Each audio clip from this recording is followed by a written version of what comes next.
तो बच्चों कल के वीडियो में मतलब इसके पहले वाले लेक्चर में हमने देखा था स्क्वायर मैट्रिसेस किसे कहते हैं, स्क्वायर मैट्रिसेस के टाइप्स को देखा था, जिसमें कौन कौन से मैट्रिक्स हमने देखा था, ट्रायंगुलर मैट्रिक्स और डायगोनल मैट्रिक्स, जिसमें क्या कौन कौन से मैट्रिक्स आए थे।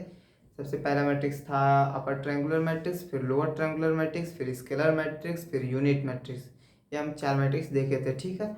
तो हमने मैट्रिक्स के टाइप को, सारे टाइप्स को देख लिया, और जो हमारे लिए बहुत ज़रूरी मैट्रिक्स थे, मतलब जिनको जानना बहुत ज़रूरी था, वो हमने देख लिया, मतलब पूरे कॉन्सेप्ट हमने देख लिया है।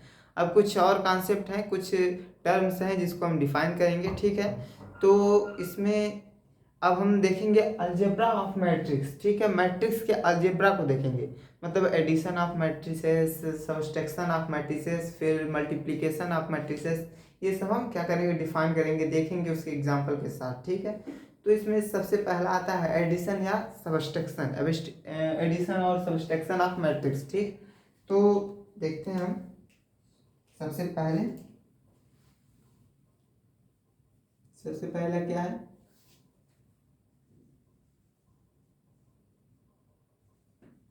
एडिशन एंड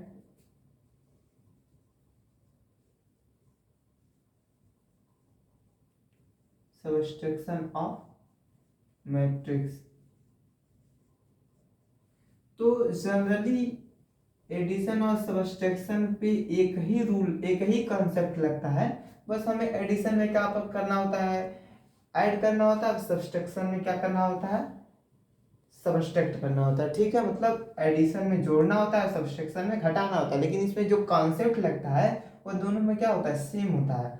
और कॉन्सेप्ट क्या होता है, कॉन्सेप्ट यही होता है कि हम उन्हीं दो मैट्रिक्स को जोड़ या घटा सकते हैं जिनका आर्डर क्या हो, जिनका आर्डर सेम हो, ठीक है।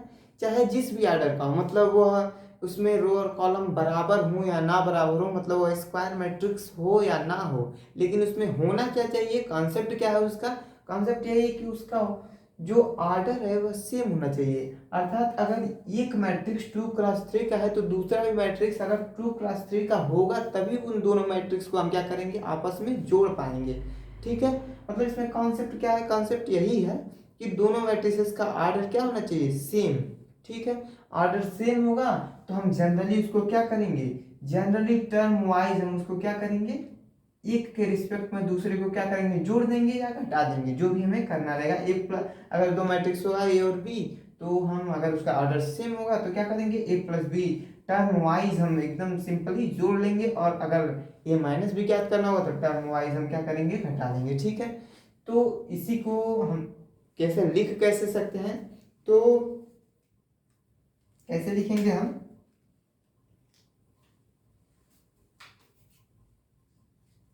इसे हम लिख सकते हैं, we can add or subtract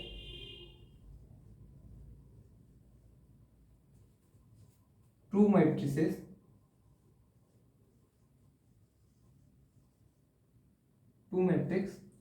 if their order will same, means अगर उनका आर्डर सेम है तभी हम क्या करेंगे, उसे ऐड कर सकते हैं या सब्सट्रैक्ट कर सकते हैं, ठीक है। तो जैसे एग्जांपल के थ्रू पर हम समझ लेते हैं, अगर कोई दो मैट्रिक्स दिया है, मान लीजिए कोई मैट्रिक्स ए है, ए में क्या है,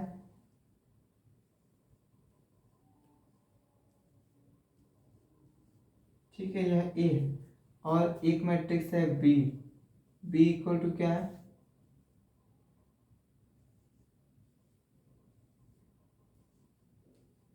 यह दूसरा मैट्रिक्स है, ठीक है।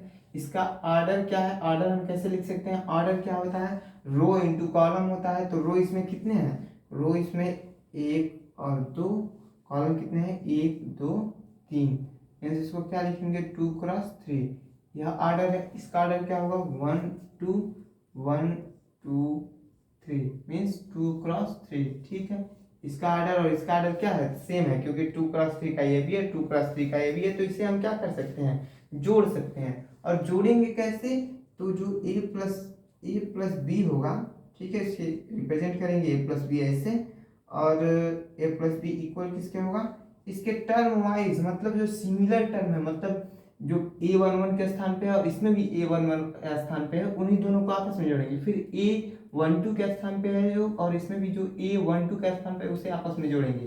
फिर a13 फिर a21 a22 और a23, ठीक है। ऐसे ही टर्म वाइज आपस में क्या करेंगे, जोड़ लेंगे।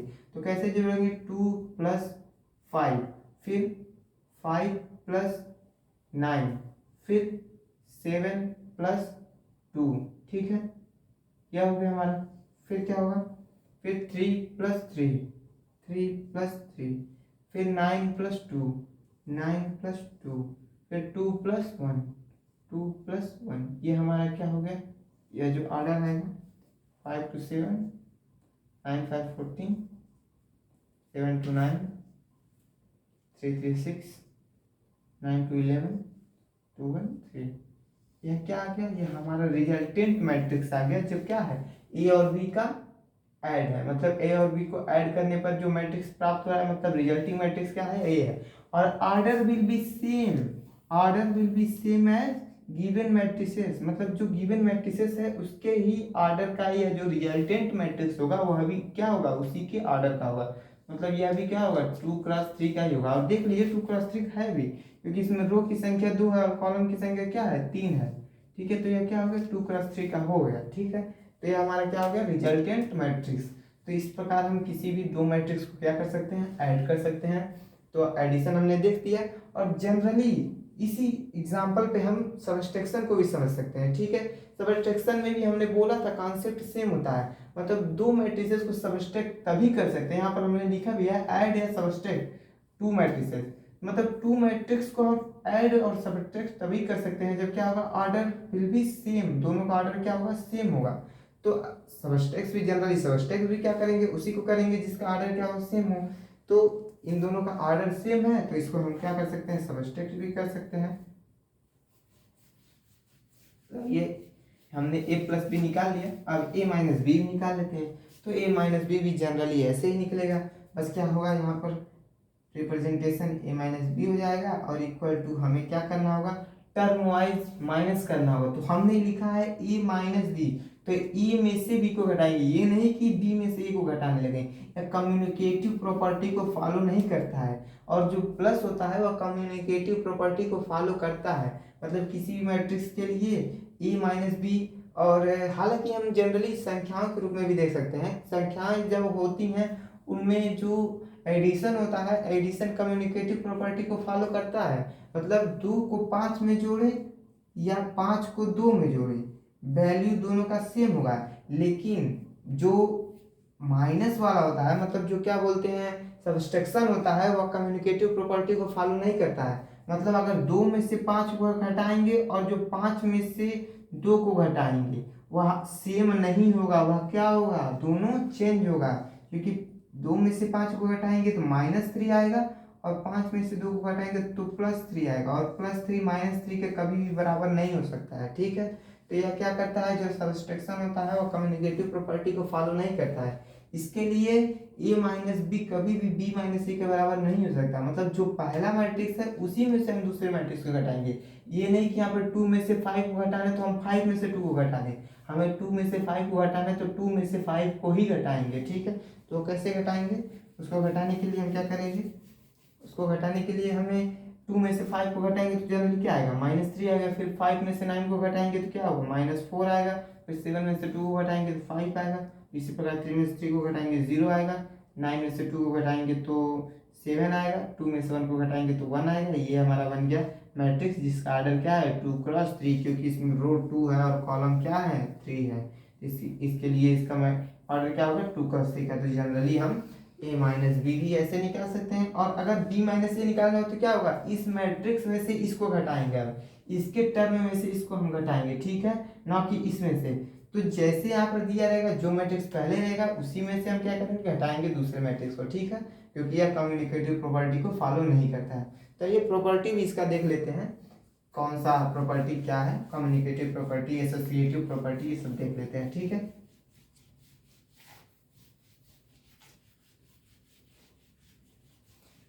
या जनरली कर सकते हैं। प्रॉपर्टी देख लेते हैं एडिशन और सब्सट्रैक्शन का। सब्सट्रैक्शन में तो कोई खास प्रॉपर्टी नहीं होता है क्योंकि यह किसी भी प्रॉपर्टी को फॉलो करता ही नहीं है। एडिशन के लिए देख सकते हैं कि यह क्या होता है, यह जनरली सबसे पहला इसका जो प्रॉपर्टी होता है ए प्लस बी इक्वल टू क्या होता है, किसी भी मैट्रिक्स के लिए ए प्लस बी इक्वल टू होता है बी प्लस ए। ठीक है, कम्युनिकेटिव प्रॉपर्टी है। ठीक है, और दूसरा प्रॉपर्टी क्या है हमारा, दूसरा हमारा property associative property. Associative property क्या है, दूसरा प्रॉपर्टी एसोसिएटिव प्रॉपर्टी यह होता है कि A plus B plus C will be equal to क्या होगा, A plus B plus C के, मतलब इस प्रकार से यह होता है एसोसिएटिव प्रॉपर्टी। ये पहला कम्युनिकेटिव प्रॉपर्टी है, दूसरा एसोसिएटिव प्रॉपर्टी है। ठीक है, तो यह फॉलो करता है। और जनरली ट्रेस के लिए भी इसे हम इसके प्रॉपर्टी को देख सकते हैं। तीसरा होता है फॉर ट्रेस। हालांकि ट्रेस हमारे सिलेबस में नहीं है, लेकिन जानकारी के लिए हम जान लेते हैं कि trace of matrix A plus B will be equal to trace of A plus trace of B. ठीक है, ये होता है। तो जनरली यह तीन प्रॉपर्टी है, लेकिन यह ध्यान रहे कि ट्रेस ऑफ मैट्रिक्स किसके लिए डिफाइन होगा, हमेशा स्क्वायर मैट्रिक्स के लिए। ट्रेस ऑफ मैट्रिक्स हमेशा स्क्वायर मैट्रिक्स के लिए डिफाइन होता है। ठीक है, मतलब ट्रेस हमेशा स्क्वायर मैट्रिक्स के लिए डिफाइन होता है, क्योंकि ट्रेस क्या होता है, sum of diagonal element, sum of principal diagonal element. ठीक है, और प्रिंसिपल डायगोनल किस में डिफाइंड होगा, हमेशा स्क्वायर मैट्रिक्स में डिफाइंड होगा। ठीक है, तो इसीलिए ट्रेस का जो ये प्रॉपर्टी है वह किस में लगेगा, उन्हीं दो मैट्रिसेस के योगफल में लगेगा, जो मैट्रिक्स क्या होंगे, स्क्वायर होंगे। ठीक है, तो हमने अलजेब्रा ऑफ मैट्रिक्स में एडिशन और सब्सट्रैक्शन देख लिया, उसका प्रॉपर्टी देख लिया। अब हम क्या आएंगे, अब हम मल्टीप्लिकेशन पर आएंगे। ठीक है, तो मल्टीप्लिकेशन मैट्रिसेस में दो तरह से होता है। ठीक है, जनरली अगर हम किसी मैट्रिक्स में किसी कांस्टेंट से गुणा करते हैं तो यह एक टाइप बन जाता है, और दूसरा टाइप क्या बनता है, दूसरा टाइप बनता है कि हम सीधा दो मैट्रिसेस का आपस में मल्टीप्लिकेशन करें। ठीक है, तो टॉपिक हम देख लेते हैं। टॉपिक क्या है, नहीं, इसके पहले एक टॉपिक है हमारा एडिटिव इनवर्स। ठीक है, एडिटिव इनवर्स।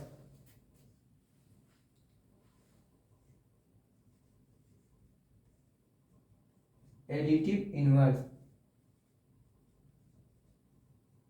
एडिटिव इनवर्स एक हमारा टॉपिक है जो यही एडिशन और सब्सट्रैक्शन से रिलेटेड है। तो एडिटिव इनवर्स क्या होता है, इसको हम डिफाइन कर लेते हैं, फिर आगे हम मल्टीप्लिकेशन देखेंगे। तो एडिटिव इनवर्स क्या होता है, टू मैट्रिक्स, यह एडिटिव इनवर्स डिफाइंड होता है किसी मैट्रिक्स का किसी मैट्रिक्स के सापेक्ष। ठीक है, मतलब किसी मैट्रिक्स का किसी मैट्रिक्स के रिस्पेक्ट में एडिटिव, किसी मैट्रिक्स को किसी मैट्रिक्स के रिस्पेक्ट में एडिटिव इनवर्स तब कहेंगे जब A plus B equal to zero हो। तो ए को बी का क्या कहेंगे, एडिटिव इनवर्स, या बी को ए का क्या कहेंगे, एडिटिव इनवर्स। हालांकि हम जानते हैं कि ए प्लस बी हमेशा, एडिशन हमेशा कम्युनिकेटिव प्रॉपर्टी को फॉलो करता है। मतलब ए प्लस बी जो होता है वह क्या होता है, ए प्लस बी जो होता है वह इक्वल होता है बी प्लस ए के। मीन्स क्या हम लिख सकते हैं कि अगर A plus B equal to zero equal to B plus A हो, मतलब ए प्लस बी करें या बी प्लस ए करें, अगर दोनों का योगफल क्या होगा, जीरो होगा, तो हम क्या कहेंगे, इसमें कहेंगे हम A is the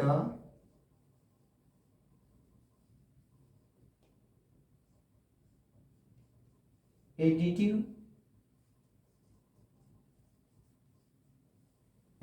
inverse of P.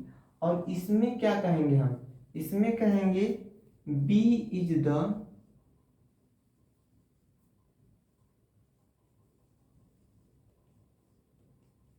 Additive inverse of A. ठीक है, तो मतलब हालांकि यह जो एडिशन होता है वह कम्युनिकेटिव प्रॉपर्टी को फॉलो करता है, तो इसलिए हम क्या कर सकते हैं, अगर ए प्लस बी, अगर कोई दो मैट्रिसेस दिया है, अगर उनका योगफल जीरो के बराबर हो जाएगा तो पहले मैट्रिक्स को दूसरे मैट्रिक्स का एडिटिव इनवर्स कहेंगे और दूसरे मैट्रिक्स को पहले मैट्रिक्स का एडिटिव इनवर्स कहेंगे। ठीक है, तो यार हमारा क्या हो गया, एडिटिव इनवर्स हो गया, यह टॉपिक हो गया।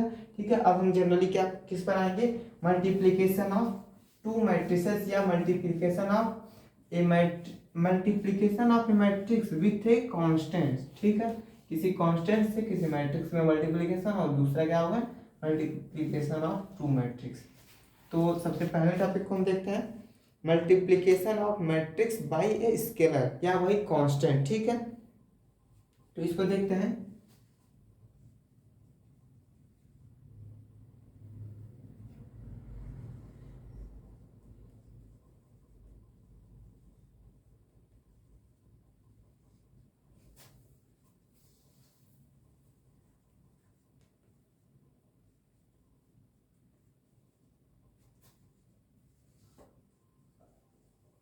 मैट्रिक्स मतलब multiplication of A matrix with a scalar, या स्केलर की जगह हम क्या लिख सकते हैं, कांस्टेंट, CONSTANT कांस्टेंट। ठीक है, स्केलर लिखे या कांस्टेंट लिखे। ठीक है, तो यहाँ क्या हो गया, multiplication of A matrix with a scalar. ठीक है, तो हमने मैट्रिक्स का मल्टीप्लीकेशन हमें देखना है। ठीक है, तो मल्टीप्लीकेशन ऑफ मैट्रिक्स हम देखेंगे, मल्टीप्लीकेशन ऑफ मैट्रिक्स में हम देखेंगे। ठीक है, देखते हैं मल्टीप्लीकेशन ऑफ मैट्रिक्स। तो इसके लिए हम एग्जांपल के थ्रू समझते हैं। एग्जांपल के थ्रू क्या हम देखेंगे, देखिए मान लीजिए कोई मैट्रिक्स दिया है, एग्जांपल में क्या देख सकते हैं, मैट्रिक्स दिया है A इक्वल टू, कोई मैट्रिक्स दिया है, मान लीजिए जनरल फॉर्म में हम लिखते हैं A11, A12, A13, A21, A22, A23, A31, A32, A33। इसको हम कैसे लिखेंगे, यह मान लीजिए कोई मैट्रिक्स ए दिया है। स्केलर या कांस्टेंट क्या होता है, स्केलर या कांस्टेंट वैल्यू होता है 1 2 3 4, ऐसे जो भी गिनती की संख्या है वो क्या होते हैं, स्केलर होते हैं या कांस्टेंट होते हैं। जब भी उसका मल्टीप्लिकेशन हम करते हैं मैट्रिक्स में, मतलब किसी मैट्रिक्स में अगर हम किसी नंबर से मल्टीप्लाई करते हैं तो मल्टीप्लाई कैसे होता है, अगर वो नंबर कांस्टेंट या स्केलर हो तो। जैसे अगर मान लीजिए हमें 2 से मल्टीप्लाई करना है इसमें, ठीक है, तो अगर यहाँ पर 2 से मल्टीप्लाई करेंगे तो यहाँ क्या होगा, पूरे मैट्रिक्स के हर एक टर्म में क्या होगा, हमारा 2 से मल्टीप्लाई होगा। ठीक है, 2 से मल्टीप्लाई होगा, हर एक टर्म में 2 से मल्टीप्लाई होगा।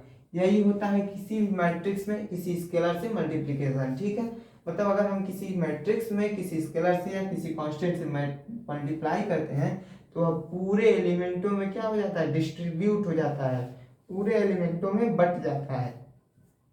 ठीक है, तो हमने 2 से गुणा किया, 2 से मल्टीप्लाई किया मैट्रिक्स में, मैट्रिक्स ए में, तो क्या हो गया, हर एक मैट्रिक्स के हर एक एलिमेंट में क्या हो गया, 2 से मल्टीप्लाई हो गया। तो यह क्या हो गया, multiplication of matrix with a scalar. ठीक है, पहला तो हमने देख लिया multiplication of A matrix with a scalar. अब दूसरा हम क्या देखेंगे, दूसरा देखेंगे मल्टीप्लिकेशन ऑफ मैट्रिसेस, मतलब दो मैट्रिक्सों का मल्टीप्लिकेशन। दूसरा क्या होगा, multiplication of two matrix, multiplication of two matrix, ठीक है, मल्टीप्लिकेशन ऑफ टू मैट्रिक्स। तो यह कैसे डिफाइन होता है, इसको डिफाइन करने के लिए हम सबसे पहले इसमें दो क्वेश्चन बनता है कि दो मैट्रिक्स का मल्टीप्लिकेशन कब करते हैं। दो क्वेश्चन बनता है कब, ठीक है, कब फिर कैसे। ठीक है, तो कब करते हैं, सबसे पहले क्वेश्चन का आंसर है कब करते हैं। तो कब के लिए हमें ऑर्डर का कॉन्सेप्ट देखना होता है, और कैसे के लिए, कैसे में हम आगे देखेंगे कि रो बाय कॉलम होता है, रो बाय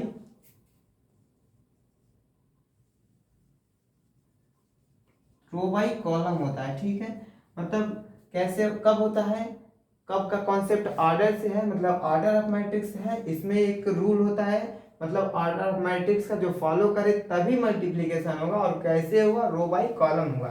ठीक है, तो पहले क्वेश्चन का आंसर हम देखते हैं कब होता है दो मैट्रिसेस का मल्टीप्लीकेशन कब होता है। इसके लिए हम क्या करेंगे देखते हैं कि अगर दो मैट्रिक्स दिया हो, ठीक है, मान लो एक मैट्रिक्स दिया हो A equal to matrix A I J, जिसका ऑर्डर क्या है, यम क्रॉस यन है, और दूसरा मैट्रिक्स है B equal to A I J, जिसका ऑर्डर क्या है, जिसका ऑर्डर है यन क्रॉस पी।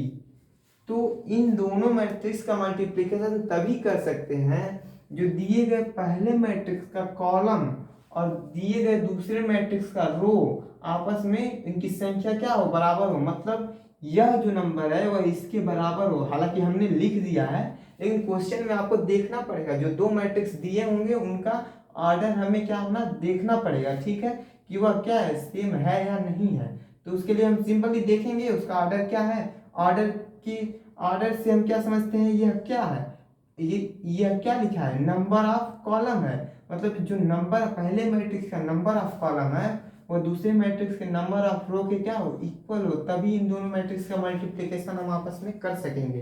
ठीक है, और जो रिजल्टेंट और जो क्या हो, जो रिजल्टेंट मैट्रिक्स आएगा, मतलब दोनों मैट्रिक्स के मल्टीप्लिकेशन से जो नया मैट्रिक्स आएगा उसका ऑर्डर क्या होगा, उसका ऑर्डर जो होगा वह यह बचे हुए दो नंबर होंगे, मतलब यम क्रॉस पी का उसका ऑर्डर होगा। ठीक है, यह हमें ध्यान रखना है। ठीक है, यह क्या होगा, यम क्रॉस पी का होगा।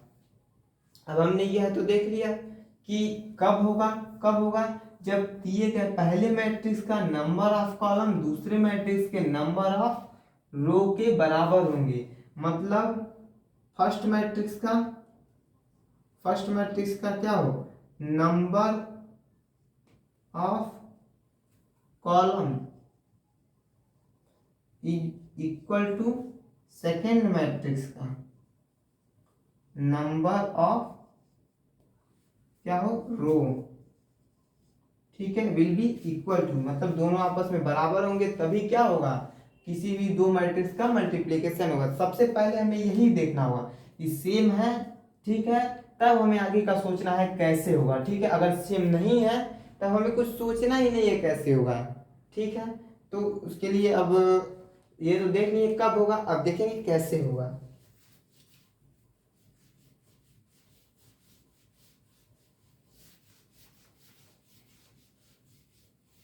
ठीक है, तो हमने कब देख लिया, अब कैसे होगा देखते हैं कैसे होगा। तो हम एग्जाम्पल के थ्रू समझेंगे। ठीक है, एग्जाम्पल के थ्रू कैसे समझेंगे देखते हैं, कोई दो एग्जाम्पल ले लेते हैं। मान लीजिए a इक्वल टू हो गया हमारा, हालांकि हमें एग्जाम्पल देखना है तो हम 2+2 का मैट्रिक्स लेते हैं, जितना छोटा ही मैट्रिक्स लेंगे उतना ही इजीली हम मल्टीप्लिकेशन कर लेंगे। तो मान लीजिए 2 हो गया, 5 हो गया, 7 3, ये मैट्रिक्स ए हो गया, और बी मैट्रिक्स क्या है 1 3 5 2। ठीक है, यह हो गया, यह भी 2+2 का है, यह भी 2+2 का है। ठीक है, अब हमें क्या करना है, a मल्टीप्लाई b। तो हमने क्या बताया था आपको, मल्टीप्लिकेशन में कौन सा कॉन्सेप्ट होता है, जनरली आप यह याद रखिए कि मल्टीप्लिकेशन हमेशा क्या कैसे होता है, row by column, row by column. यह हमें क्या करना है, याद रखना है, यह हमें हमेशा याद रहना चाहिए कि मल्टीप्लिकेशन कैसे होता है, row by column, means row by column. यह बहुत जरूरी है, अगर यह याद रहा कॉन्सेप्ट आपको तो आप आराम से मल्टीप्लिकेशन कर लेंगे। रो बाई कॉलम का मतलब क्या है कि रो से हमेशा हम कॉलम करेंगे, कॉलम में मल्टीप्लिकेशन करेंगे, मतलब पहले मैट्रिक्स के रो से दूसरे मैट्रिक्स के कॉलम में मल्टीप्लिकेशन करेंगे। तो कैसे करेंगे यह देखते हैं, रो बाई कॉलम हमको याद रखना है और कैसे करेंगे तो उसके लिए देखते हैं। उसके लिए यह है कि पहले मैट्रिक्स का रो और दूसरे मैट्रिक्स का कॉलम, हमने बोला क्या रो बाई कॉलम, तो हम पहले मैट्रिक्स का पहला रो लेंगे, फिर दूसरे मैट्रिक्स का पहला कॉलम, तो मल्टीप्लाई करेंगे, करस्पॉन्डिंग एलिमेंट का हम मल्टीप्लाई करेंगे, ठीक है। तो करस्पॉन्डिंग एलिमेंट कौन है, 2 का 1 में करेंगे, तो 2 का 1 में करेंगे तो 2 इंटू 1, फिर हम प्लस का चिन्ह लगाएंगे, फिर ये जो दूसरा एलिमेंट इसके करस्पॉन्डिंग यह आएगा, ठीक है। क्योंकि हमें इधर नहीं आना है, क्योंकि हमें कॉलम में आना है, तो 5 का क्या करेंगे, 5 में मल्टीप्लाई करेंगे, तो 5 इंटू 5। अब देखिए पहले रो का पहले कॉलम में मल्टीप्लिकेशन हो गया, अब हमको क्या करना होगा, अब हमको मल्टीप्लिकेशन करना होगा दूसरे कॉलम में, पहले रो का दूसरे कॉलम में, ठीक है। तो पहले रो का दूसरे कॉलम में करेंगे तो क्या होगा, करस्पॉन्डिंग एलिमेंट का करना है, तो 2 का 3 में करेंगे, तो 2 इंटू 3, फिर प्लस का चिन्ह लगाएंगे 5 का 2 में, तो 5 इंटू 2, ठीक है। अब फिर क्या करेंगे, पहले मैट्रिक्स में जो रो है, पहले रो का हमने पहले कॉलम और दूसरे कॉलम में मल्टीप्लिकेशन कर लिया। अब हम इसी को क्या करेंगे, सिंपली इसी को दोहराएंगे, किसके लिए दोहराएंगे, अब हम इसी को दोहराएंगे दूसरे रो के लिए, ठीक है। मतलब दूसरे रो का फिर पहले कॉलम में करेंगे, फिर दूसरे रो का फिर इसमें करेंगे, ठीक है। तो पहले मैट्रिक्स में हम ये जो दूसरा रो है इसका मल्टीप्लिकेशन हम क्या करेंगे, हमेशा हमने क्या बोला है, रो बाई कॉलम याद रखेंगे, यह कॉन्सेप्ट दिमाग में रहना चाहिए कि हमें क्या करना है, रो बाई कॉलम ही करना है। तो हर बार हम क्या करेंगे, रो बाई कॉलम, तो रो बाई कॉलम, तो रो क्या है, इसमें दूसरा रो पहले रो का हो गया पूरा मल्टीप्लिकेशन, अब हम दूसरे रो पे आए हैं, तो दूसरे रो के लिए क्या करेंगे, 7 का मल्टीप्लिकेशन हम किस में करेंगे, करस्पॉन्डिंग एलिमेंट, तो इसके करस्पॉन्डिंग यह एलिमेंट आ रहा है, तो 7 इंटू 1 प्लस 3 इंटू 5, 3 इंटू 5, फिर दूसरे के लिए क्या होगा, दूसरे के लिए क्या होगा, फिर करस्पॉन्डिंग एलिमेंट का 7 इंटू 3, 7 इंटू 3 और 3 इंटू 2 प्लस 3 इंटू 2, यह हमारा जो क्या होगा, यह हमारा रिजल्टेंट मैट्रिक्स है। और रिजल्टेंट मैट्रिक्स आया किस ऑर्डर का, यह देखिए, यह फर्स्ट हो गया, यह दूसरा हो गया, यह फर्स्ट हो गया, यह दूसरा हो गया, मतलब 2x2 का आया।